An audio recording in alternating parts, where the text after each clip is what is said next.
રાજ્યમાં ગ્રામ પંચાયતની ચૂંટણી થવાની છે। 8,327 ગ્રામ પંચાયત માટે 22મી જૂને વોટિંગ થશે। 36 મહિના લાગ્યા છે સરકારને ચૂંટણી જાહેર કરતા।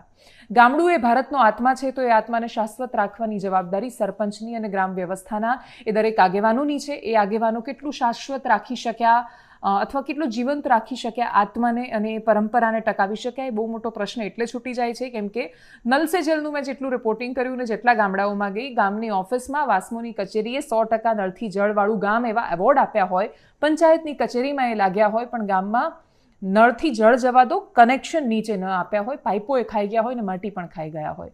નલ સે જલ, શૌચાલય, આવાસ, ગ્રામ સડક, જળ સંચય, મનરેગા, અનેક સ્કીમ એવી છે કે જે પંચાયતમાં સરપંચની કે તલાટીની સહી વગર આગળ વધી નથી શકાતું અને છતાંય કોઈ જ કાર્યવાહી એમની સામે નથી થતી। એ લોકો બેફામ રીતે સહીઓ કરીને જ્યારે ઉદ્દેશ્ય જે હોય કે તમે સરપંચ બન્યા કે સભ્ય બન્યા કે કંઈ પણ થયું તો મતલબ તમે જેસીબી લાવશો, તમે ટ્રેક્ટર લાવશો, તમે કોન્ટ્રાક્ટર બનશો અને પછી તમે અચાનક 5 વર્ષમાં કરોડપતિ થઈ જશો। સામાન્ય સરપંચની ચૂંટણીમાં લાખો રૂપિયા ખર્ચવા પડે છે। પોટલી વગર એટલે દારૂ પીવડાવ્યા વગર વોટ નથી મળતા। દારૂને ચવાણાનો ખર્ચો લાખો રૂપિયામાં આવે છે। એ સિવાય જો ગામડામાં રહે છે, ગામડામાંથી શહેરમાં કોઈ માણસો રહે છે તો એમને સિટીમાંથી સ્પેશિયલ બસ કરીને લાવવાની વાત, એટલો બધો ખર્ચો સરપંચની ચૂંટણીમાં જ્યારે માણસો લાખો રૂપિયાના ખર્ચ કરવા માંડે ત્યારે સમજવાનું કે સરપંચને કરોડોનો પગાર નથી મળતો।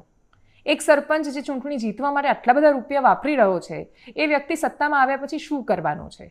આ એટલું બધું પરસ્પર જોડાયું છે, પણ આવે એ ઉપરથી નીચે છે। મોટા પાયા પર પોલિસી લેવલ પર કરપ્શન કરતા માણસો એ સરપંચોના ઉદાહરણ આપીને એવું કહે છે કે ગામડાનો સરપંચ પણ રૂપિયા ખાઈ જાય છે અને તમે અમારી વાત કરો છો। એ લોકો પાસે એ વાતનો જવાબ જ નથી હોતો કે તમે તો સરસ્વતી સાધના યોજના કે પછી આ ટેબ્લેટની યોજના, મતલબ સાયકલની યોજના કે પછી ટેબ્લેટ આપવાની કે કમ્પ્યુટર આપવાની તમે યોજના જ એટલે લઈને આવો છો કેમ કે તમારે કોઈ ચોક્કસ કંપનીને કોન્ટ્રાક્ટ આપવો છે। તમે 4-5 કોર્પોરેટ્સને મદદ કરવા માટે પોતાની પોલિસીમાં એટલા બધા પરિવર્તન કરો છો કે જેથી એ ચોક્કસ માણસને જ એનો લાભ થાય, બાકીના લોકો તો એ લાભથી બહુ દૂર અને વંચિત રહી જાય। એવી અવસ્થામાં દરેકની પાસે એકબીજાનું ઉદાહરણ કે જસ્ટિફિકેશન છે।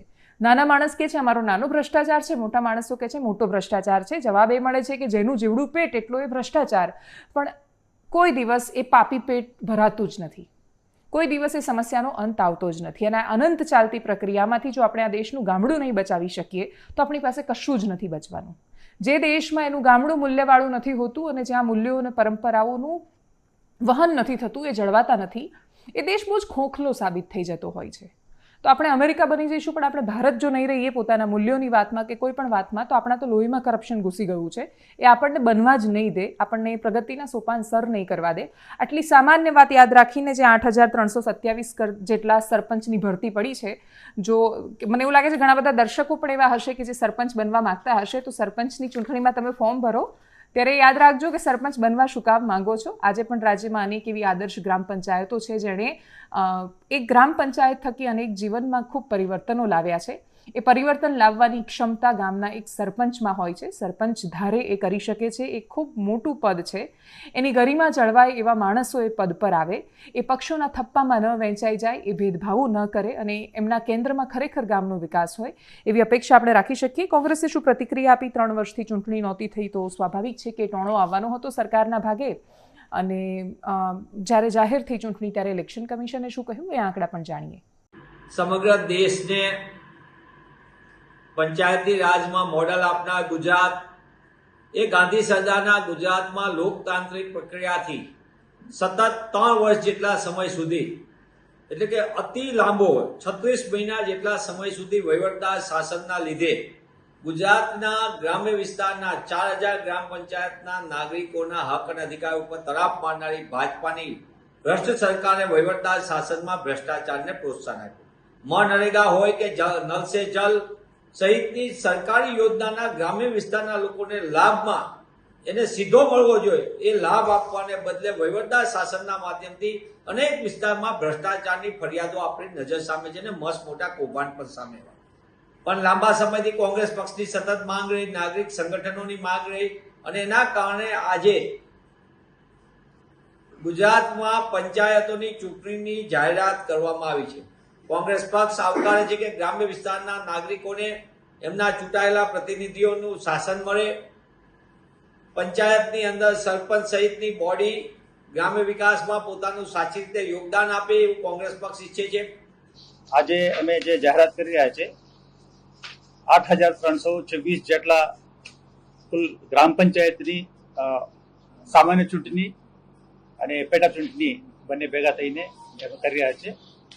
એના બાબતમાં આજે અમે એનાઉન્સ કરી રહ્યા છીએ જે જાહેરનામા 2 જૂન એટલે સોમવારે 2 જૂન 2025 ઉમેદવારી પત્ર ભરવાની છેલ્લી તારીખ સોમવારે 9/6/2025 ઉમેદવારોની પત્રોની ચકાસણી તારીખ મંગળવારે 10/6/25 ને ઉમેદવારી પરત ખેંચવાની છેલ્લી તારીખ બુધવાર 11/6/25 મતદાનની તારીખ અને સમય રવિવારે 22/6/25 સવારના 7 વાગ્યાથી સાંજે 6 વાગ્યા સુધી.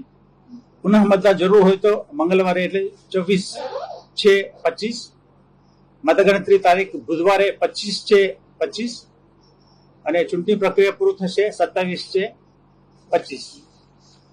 અને બાબતમાં આજે 8,300 જેટલા ગ્રામ પંચાયતની ચૂંટણી બાબતમાં અમે 2 તારીખે મતદાર યાદીની ડ્રાફ્ટ પ્રસિદ્ધિ કરવામાં આવેલ હતી. એની આખરી પ્રસિદ્ધિ ગઈકાલે કરવામાં આવેલ છે. એટલે ત્યાર પછી અમે જનરલી પ્રથા એવું છે મતદાર યાદીનું ફ્રીઝ કર્યા પછી ઇલેક્શન માટે અમે શેડ્યુલ નક્કી કરીને જાહેરાત કરવામાં આવે છે.